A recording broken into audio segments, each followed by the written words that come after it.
경매와 공매를 포함한 부동산의 모든 것, 부동산의 요술램프, 부동산 알라딘입니다. 돈보다 사람을 생각합니다. 라는 경영이념으로 부동산 중개업을 하고 있습니다. 알찬 내용으로 찾아뵙겠습니다. 여러분의 많은 사랑 부탁합니다. 안녕하세요. 2026년 6월 18일 목요일 아침 5분 브리핑입니다. 서울시가 주택 공급 속도를 한층 더 끌어올리기 위해 재건축 정비 계획 수립 시 용적률, 인센티브 기준을 명확히 하고 단지 내 공공기여, 기부 체납, 시설 선택권을 조합해 전적으로 부여하는 가이드라인 개정안을 공식 발표했습니다. 기존의 획일적인 도로공원 중심 기부 체납에서 탈피해 주민들이 원하는 문화체육시설이나 공공임대주택으로 유연하게 대체할 수 있도록 허용합니다. 이로 인해 용적률 인센티브 산정 방식이 투명해지고 불필요한 기부 체납 갈등이 줄어들면서 강남권 및 한강변 정비사업 단지들의 사업성이 크게 개선될 전망입니다. 초기 단계 재건축 매물을 선점하려는 경공매 투자자들에게 아주 강력한 매수 명분을 제공할 수 있습니다. 국토교통부가 일기 신도시를 비롯한 전국 노후계획도시 정비를 위한 최상위 지침인 노후계획도시정비 기본 방침을 최종 확정하고 관보에 고시했습니다. 선도지구 지정 이후 진행될 특별정비구역 지정 시 층수 제한 완화, 안전진단 면제 범위 확대 등에 대한 구체적인 행정훈령이 각 지자체에 하달되었습니다. 이번 조치로 분당, 일산 등 일기 신도시 재건축 추진이 이제 본격적인 궤도에 올랐음을 뜻합니다.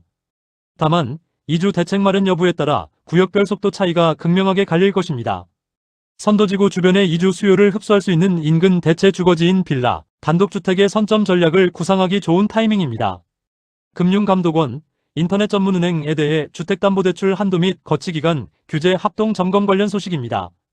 비대면 대출의 편리함을 무기로 가계대출을 주도해온 카카오뱅크, K뱅크, 토스뱅크 등 인터넷 전문은행에 대해 금융감독원이 전격적인 현장 점검에 착수했습니다.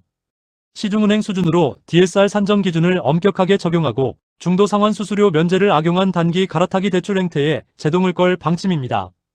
영끌족과 소액 갭 투자자들이 주 자금줄로 활용하던 인터넷은행의 대출 문턱이 높아집니다.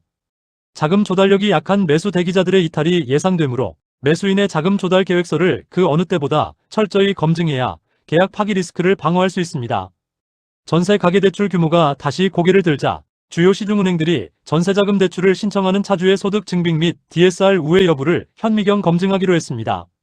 특히 무소득자나 프리랜서의 편법 소득 증빙을 차단하고 실제 상환 능력을 깐깐하게 보겠다는 입장입니다. 이로 인해 전세자금 대출 한도가 깎이거나 승인이 거절되는 세입자들이 늘어날 수 있습니다. 이는 빌라나 아파트 임대차 시장에서 전세의 월세화를 가속하는 요인이 됩니다. 갭 투자를 진행 중인 임대인은 역전세 리스크에 대비해 보증금 일부를 월세로 돌리는 구조 등 선제적 대안이 필요해 보입니다. 국세청은 부모가 자녀에게 주택을 증여한 후 자녀가 이를 매도할 때 양도 차익을 줄이기 위해 소급하여 감정평가를 받아 증여가액을 높이는 세태에 대해 국세청이 현미경 세무조사를 예고했습니다. 시가 변동이 심한 상급지 아파트 및 재개발 지분이 주요 타깃입니다. 증여를 활용한 자산 승계 상담 시 가장 보수적으로 접근해야 하는 대목입니다. 편법 소급 감정평가는 가산세 폭탄으로 돌아올 수 있으므로 반드시 증여 시점, 정식 감정평가를 거치도록 가이드해야 할 필요성이 점점 증가하고 있는 추세입니다. 마지막 소식입니다. 국토교통부가 자재비와 인건비 급등으로 멈춰선 공공지원, 민간임대주택 사업을 정상화하기 위해 공사비 증액 요구를 현실적으로 수용하는 내용의 훈령 개정안을 오늘부터 시행합니다.